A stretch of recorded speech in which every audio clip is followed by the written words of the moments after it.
الحمدللہ وکفا والسلام علی عبادہ الذین اصطفیٰ۔ ناظرین اکرام، یہ بات آپ نے اکثر سنی ہوگی کہ ہمارے دوست غیر مقلدین اکثر یہ کہا کرتے ہیں کہ ہم اہل الحدیث ہیں اور ہم تب سے ہیں جب سے حدیث ہے، جب سے حدیث ہے اس وقت سے ہم ہیں۔ اصل میں یہ بات لوگوں کے ذہن میں ڈالنا چاہتے ہیں کہ ہم اہل الحدیث، جس پر یہ بات واضح ہے کہ یہ لوگ انگریز کے دور سے پہلے کے نہیں ہیں، نہ انگریز کے دور سے پہلے ان کی کوئی کتب موجود ہیں، کوئی مسجد موجود نہیں، مساجد ان کی نہیں ہیں، اور ان کا یہاں تک کہ کوئی قاعدہ تک نہیں ملتا۔ اب یہ بات واضح ہے، تو اس چیز کو مٹانے کے لیے یا لوگوں کے ذہن سے اس چیز کو ختم کرنے کے لیے وہ یہ بات کہا کرتے ہیں کہ دیکھو جی، جب سے حدیث ہے اس وقت سے ہم ہیں، کیونکہ ہم اہل الحدیث ہیں، حدیث والے ہیں۔ اگر حدیث بعد میں آئی تو پھر ہم بعد میں آئے، اگر حدیث پہلے سے اللہ کے رسول کے دور سے ہے تو ہم اس وقت سے ہیں۔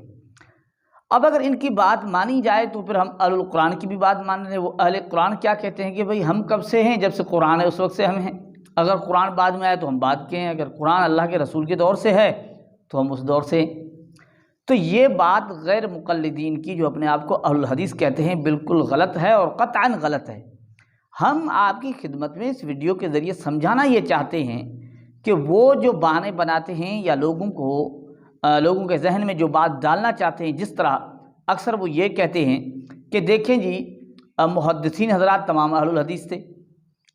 حالانکہ علماء نے یہ بات سمجھائی ہے کہ یہ جو اہل الحدیث یا اصحاب الحدیث کے جو الفاظ آئے ہیں، لفظ آئے ہیں، یہ ایک خاص طبقے کا نام ہے، ایک علمی طبقے کا نام ہے، تو انہیں کہتے ہیں۔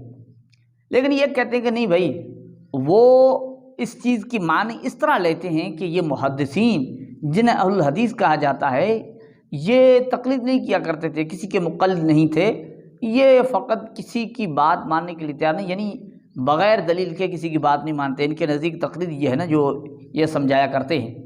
اب محدثین اکرام کے متعلق کہتے ہیں، اب ہم ان کی خدمت میں پہلے بھی اس طرح کے سوالات کر چکے ہیں۔ چند سوالات اس لیے کرتے ہیں کہ تاکہ عوام الناس کو، ہمارے ناظرین کو یہ بات سمجھ میں آ جائے کہ یہ غیر مقلدین کا دعویٰ بالکل قطعاً غلط ہے۔ ہم کیا سوالات کرتے ہیں؟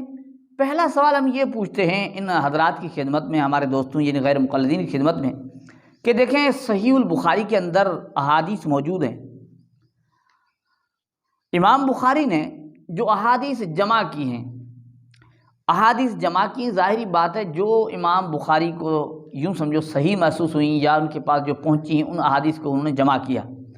تو ہم غیر مقلدین کی خدمت میں یہ پوچھتے ہیں کہ کیا صحیح البخاری میں پوری نماز کا طریقہ موجود ہے، نماز پڑھنے کا طریقہ مع اپنے مسائل کے موجود ہے یا نہیں ہے؟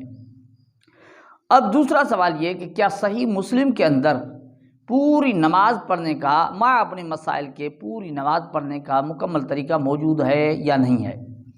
اب تیسرا سوال، کیا جامع ترمذی کے اندر پوری نماز مع اپنے مسائل کے یعنی مکمل نماز پڑھنے کا طریقہ موجود ہے کہ نہیں ہے؟ اب چوتھا سوال کہ کیا سنن نسائی کے اندر یہ چیز موجود ہے کہ پوری نماز کا مکمل نماز پڑھنے کا طریقہ مع اپنے مسائل کے موجود ہے کہ نہیں ہے؟ سنن ابی داؤد کے اندر پوری نماز پڑھنے کا مکمل طریقہ مع اپنے مسائل کے موجود ہے یا نہیں ہے؟ سنن ابن ماجہ کے اندر پوری نماز پڑھنے کا طریقہ یعنی مکمل طریقہ مع اپنے مسائل کے موجود ہے کہ نہیں؟ اب یہ کتب سیاستہ ہیں، یہ محدثین سیاستہ ہیں جنہوں نے احادیث جمع کی ہیں۔ اب یہ انتہائی کتب حدیث کے اندر انتہائی معتبر کتابیں ہیں، معتبر کتب ہیں، ان کو مانا جاتا ہے۔ اب ان کے اندر ہم یہ سوال پوچھتے ہیں، ابھی سوال پوچھنے کا مقصد کیا ہے؟ مقصد یہ ہے کہ اگر صحیح البخاری کے اندر پوری مکمل نماز مع اپنے مسائل کے تمام مسائل کے موجود ہے تو وہ غیر مقلد ہیں، اگر نہیں موجود تو ہمارے دو سوال بنتے ہیں کہ کیا امام بخاری کے پاس وہ احادیث نہیں تھیں جن میں پوری نماز کا مکمل طریقہ ہو، یا ان کے پاس تھی نہیں، یا ان کے پاس تھیں انہوں نے یعنی وہ جمع نہیں کی یا بتائی نہیں؟ یہ تو ہو نہیں سکتا۔ امام بخاری رحمۃ اللہ علیہ نے پوری دیانتداری کے ساتھ امت کے سامنے یعنی احادیث پہنچائی ہیں نا، جمع کی ہیں۔ اب جب جمع کی تو ان کے اندر نماز کا اگر مسئلہ نہیں ہے تو ہم غیر مقلدین سے یہ پوچھتے ہیں تو پھر امام بخاری رحمۃ اللہ علیہ نماز کس طرح پڑھتے تھے؟ کیونکہ جتنی احادیث بخاری شریف کے اندر موجود ہیں ان میں تو مکمل نماز کا طریقہ موجود نہیں ہے، تو امام بخاری محمد بن اسماعیل بخاری رحمۃ اللہ تعالی علیہ نماز کس طرح پڑھا کرتے تھے؟ اگر تم کہتے ہو کہ وہ تقلید نہیں کرتے تھے، کسی کی بھی تقلید نہیں کرتے تھے، تو پھر نماز کس طرح پڑھتے تھے؟ ان کے پاس یعنی امام بخاری نے جو صحیح البخاری کے اندر حدیثیں جمع کی ہیں ان میں تو یہ چیز موجود نہیں ملتی، اگر ملتی ہیں تو ہمیں دکھاؤ۔ دوسری بات، امام مسلم نے مسلم شریف کے اندر اگر مکمل طریقہ دکھائیں، اگر نہیں تو پھر وہ کس طرح نماز پڑھتے تھے؟ اور یہی سوال پھر جامع ترمذی کے متعلق، سنن ابی داؤد اور سنن ابن ماجہ، سنن نسائی، یہ تمام ائمہ محدثین ہیں، ان کے متعلق یہ سوال بنتا ہے کہ اگر ان کے پاس پوری نماز کے احادیث موجود نہیں تھیں تو پھر وہ نماز پڑھتے کس طرح تھے؟ اگر ان کے پاس دلیل تھی تو پھر انہیں لکھی کیوں نہیں؟ یقیناً دلیل یعنی جتنی احادیث تھیں موجود وہ انہوں نے یعنی جمع کی ہیں، امت کو بتائی، نہیں تھیں یعنی مسائل رہتے ہیں، پوری مکمل نماز نہیں ہوئی اپنے مسائل کے، تو یہ ائمہ محدثین کہاں سے نماز پڑھتے تھے، کس طرح پڑھتے تھے؟ ہمارے ہاں تو جواب ہے نا کہ وہ تقلید کرتے تھے۔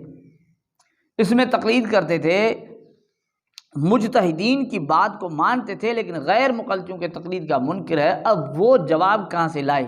اگر اس چیز کو تسلیم نہیں کرتا تو پھر ہمیں جواب دے، اگر جواب نہیں ہے تو پھر بالآخر انہیں ماننا پڑے گا کہ وہ تقلید کیا کرتے تھے اور تقلید کرنا لازمی ہے۔ اب اگر ائمہ محدثین بھی تقلید کے بغیر یعنی ائمہ محدثین بھی تقلید کرتے ہیں، ان کی بھی نماز یعنی دین کے ماہر کی تقلید کے بغیر وہ نماز کے پورے مسائل نہیں ملتے، تو پھر عوام الناس کس طرح وہ تقلید کو چھوڑ سکتی ہے؟